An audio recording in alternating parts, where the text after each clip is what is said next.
Today we start our new chapter of physics, that is chapter 1. Chapter 1 क्या है आपका? Motion.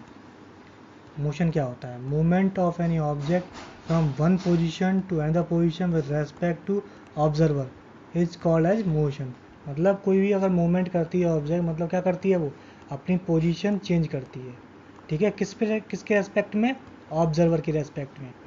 जैसे कि मैं आपको बताऊं, अगर ये मान लो एक ट्री है, ठीक है, ये ट्री है आपका, वो क्या है? रेस्ट में है. ठीक है, तो उसको मान लिया हम ऑब्जर्वर. ठीक है, ऑब्जर्वर मान लिया इसको हमने. अब हमने क्या मान लिया? एक कार जो क्या है? मूव कर रही है. किस डायरेक्शन मूव कर रही है? मान लो इस डायरेक्शन मूव कर रही है. ठीक है, तो पहले अभी किसी टाइम पे ये इस पोजीशन में थी, फिर कुछ दूसरे टाइम पर, या मान लो 1 सेकंड या 2 सेकंड, आप जो भी मान लो टाइम, उस सेकंड में ये अपना पोजीशन चेंज करके यहाँ आ गई. ठीक है, फिर कुछ टाइम बाद ये अपनी पोजीशन चेंज करके कहाँ आ गई? यहाँ आ गई. मतलब ये क्या कर रही है? पोजीशन चेंज कर रही है. किसके रेस्पेक्ट में? ऑब्जर्वर के रेस्पेक्ट. मतलब ऑब्जर्वर तो यहीं का यहीं रहा, पर जो ऑब्जेक्ट जो मूव कर रही है वो क्या कर रही है? पोजीशन चेंज कर रही है. तो हम क्या कह सकते हैं? जो भी आपकी ऑब्जेक्ट है वो क्या कर रही है? मोशन कर रही है. अब motion along a straight line. Straight line के अलोंग जो भी मोशन होती है उसको हम क्या बोलते हैं? Rectilinear motion. ठीक है, जैसे कि कोई कार आपकी हाईवे पे चल रही है, मोशन कर रही है, तो उसको क्या बोलेंगे? Rectilinear motion. ट्रेन आपकी क्या कर रही है? एक स्ट्रेट लाइन पर चलती है ट्रेन, तो वो भी क्या है? आपकी रेक्टिलिनियर मोशन है. जितनी भी चीज़ें आपकी स्ट्रेट लाइन पर चलती हैं वो सारी क्या होती हैं? Rectilinear motion. अब वेक्टर्स एंड स्केलर क्वांटिटीज़ क्या होती हैं?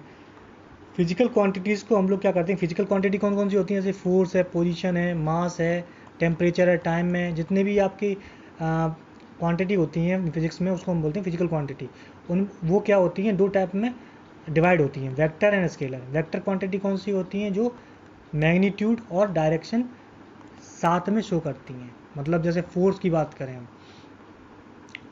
करें, जैसे फोर्स हमने बोला कि 5 न्यूटन फोर्स कहीं लग रहा है किसी ऑब्जेक्ट पे. ठीक है, अब इसमें हमें ये बताना पड़ेगा कि किस डायरेक्शन में आपका फोर्स लग रहा है. मान लो मैं अब ये ऐसे बनाया, मान लो ये आपका नॉर्थ डायरेक्शन में फोर्स लग रहा है, या आपका साउथ डायरेक्शन में फोर्स लग रहा है.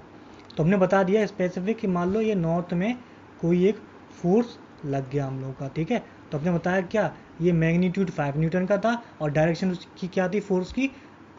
North direction. मतलब ये वाला जो बता रहे हैं हम, ये वाला नॉर्थ डायरेक्शन में आपकी फोर्स है. तो हमने क्या बताया?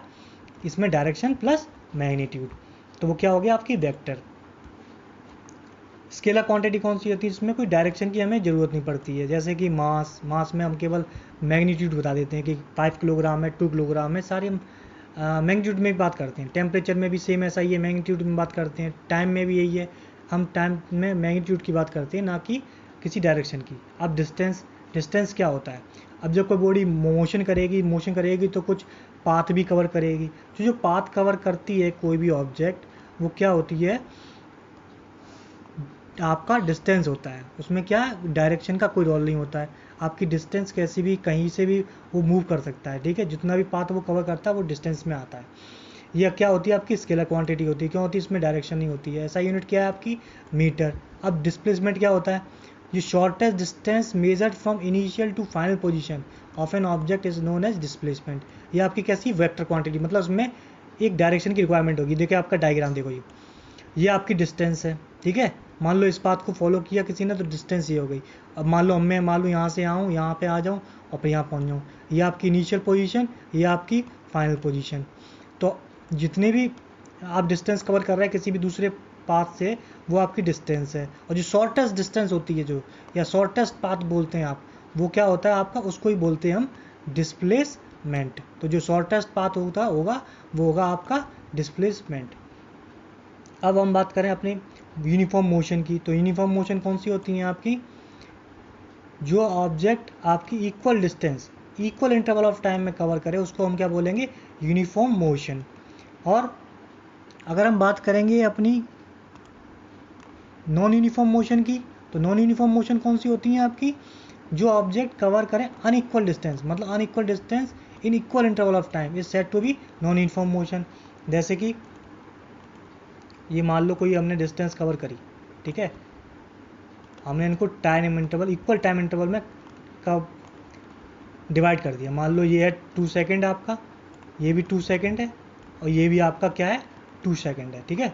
अब इन 2 सेकेंड्स में मान लो किसी ऑब्जेक्ट ने 10 मीटर डिस्टेंस कवर करी, 10 मीटर डिस्टेंस कवर करी, तो इसको हम क्या बोलेंगे, ये आपकी जो भी मोशन है वो कैसी होगी, यूनिफॉर्म मोशन, क्योंकि ये हर 2 सेकेंड में 10 मीटर डिस्टेंस कवर कर रहा है, तो ये आपकी क्या है, uniform motion.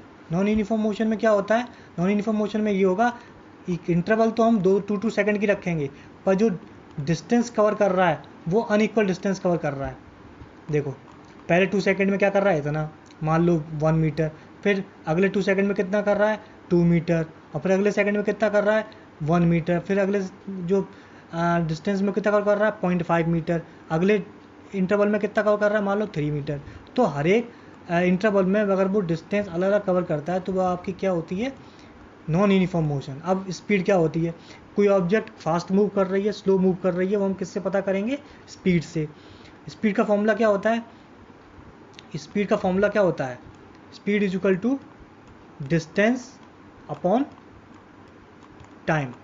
Speed equal to distance upon time, मतलब जो भी डिस्टेंस कवर करी है उसने यूनिट टाइम में, वो उसको हम बोल देते हैं स्पीड, ठीक है। अब हम नेक्स्ट देखते हैं क्या है ऐसा यूनिट। अब देखो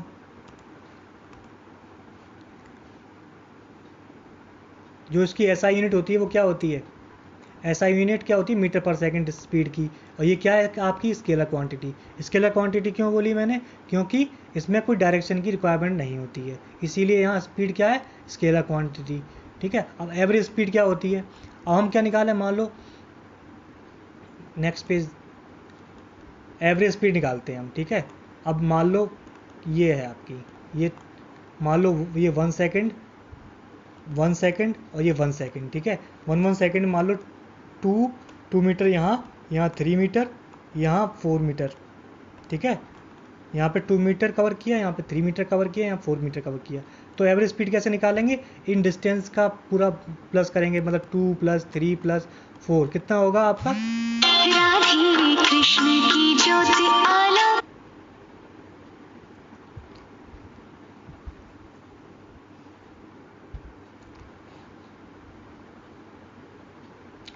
तो 2 + 3 + 4 आपको क्या कहेंगे आप उसको, 9। तो ये ऊपर क्या डिस्टेंस में रखेंगे आप 9, ठीक है। और नीचे टाइम जो देगा वो उसमें कितना हो जाएगा 1 + 1 + 1 मतलब 3, ठीक है।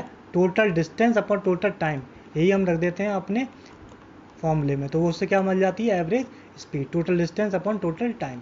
अब हम बात करें वेलोसिटी की। वेलोसिटी क्या होती है, आपकी स्पीड की तरह वेलोसिटी होती है, पर इसमें क्या होता है, एक डायरेक्शन, कोई हम डायरेक्शन मेंशन कर देते हैं, जिसकी वजह से इसको हम क्या बोलते हैं, वेलोसिटी। अब स्पीड में बात कर रहे हैं तो डिस्टेंस की बात करते हैं, पर यहाँ बात करेंगे डिस्प्लेसमेंट की, क्योंकि इसमें डायरेक्शन की बात करेंगे हम। जब डायरेक्शन की बात करेंगे तो हमें किसकी रिक्वायरमेंट होगी, डिस्प्लेसमेंट की, ठीक है। तो वेलोसिटी क्या होती है, डिस्प्लेसमेंट अपॉन टाइम टेकन, ठीक है। ये कैसी क्वांटिटी होती है, वेक्टर क्वांटिटी। स्पीड में हम डिस्टेंस यूज़ करते हैं, यहाँ पे क्या यूज़ करेंगे, डिस्प्लेसमेंट। अब एवरेज वेलोसिटी क्या होती है आपकी, एवरेज वेलोसिटी आपका अरिथमेटिक मीन होता है एंड इनिशियल वेलोसिटी और फाइनल वेलोसिटी का। अरिथमेटिक मीन मतलब इन दोनों को ऐड करके डिवाइड बाय 2, क्योंकि 2 क्वांटिटी है तो डिवाइड बाय 2 होगा। Initial velocity, final velocity. Initial velocity, final velocity का मतलब इसमें यहाँ क्या है, देखो अब कोई ऑब्जेक्ट है, एक बार यहाँ है, ठीक है, एक बार ऑब्जेक्ट यहाँ है, ठीक है, तो ये होगी उसकी इनिशियल, ये होगी उसकी फाइनल। मतलब हमने 2 पोजीशन सेट कर दी कि ये मान लो हमने इनिशियल पे मान लिया, तो ये, और लास्ट में ये मान लिया फाइनल पे। मान लो यहाँ पर 2 किलोमीटर पर आवर की स्पीड थी, और यहाँ पर कितनी हो गई 4 किलोमीटर पर आवर की स्पीड, तो 2 + 4 6 और 6/2, तो ये क्या हो जाएगी आपकी एवरेज वेलोसिटी। अब एक्सेलरेशन क्या होता है आपका, एक्सेलरेशन होता है rate of change of velocity is termed as acceleration. Acceleration कुछ नहीं होता है, कुछ आपकी जब वेलोसिटी चेंज होती है, मतलब हम जब भी अपनी वेलोसिटी इंक्रीज़ करते हैं उसे हम क्या बोलते हैं, एक्सेलरेशन। जैसे हमने अपनी स्पीड इंक्रीज़ कर दी तो उसका मतलब क्या है, हमने अपने अगर कोई ऑब्जेक्ट स्लोली मूव कर रहा है तो हमने वेलोसिटी इंक्रीज़ कर दी, इसका मतलब क्या है, अब वो ऑब्जेक्ट फास्ट मूव करेगा। फास्ट मूव करेगा मतलब मैंने बॉडी को एक्सेलरेट कर दिया है, ठीक है। तो ये क्या होता है, rate of change of velocity is term as acceleration. Rate of change मतलब फाइनल वेलोसिटी को इनिशियल वेलोसिटी में माइनस कर देते हैं तो क्या हो जाता है, उससे मालूम पड़ जाती है कि कितना वेलोसिटी में चेंज हुआ upon time. Final velocity minus initial velocity किया, इसका मतलब क्या है, हमने भी पता किया कि कितना वेलोसिटी चेंज हो रही है, ठीक है, कितना वेलोसिटी चेंज हो रही है, उसके बाद टाइम से डिवाइड कर देते हैं तो वही आपकी क्या होता है, एक्सेलरेशन। ऐसा यूनिट क्या होती है इसकी, मीटर पर सेकंड स्क्वायर। ये कैसी क्वांटिटी है आपकी, वेक्टर क्वांटिटी, क्योंकि इसमें डायरेक्शन है, डायरेक्शन दिखानी पड़ती है क्योंकि वेलोसिटी की बात कर रहे हैं यहाँ पे हम, ठीक है। एक्सेलरेशन हमें अगर पॉजिटिव है, पॉजिटिव कब कहेंगे, जब जो एक्सेलरेशन बढ़ रहा है मतलब वेलोसिटी इंक्रीज हो रही है, तब तो हम कहेंगे इसको एक्सेलरेशन को पॉजिटिव।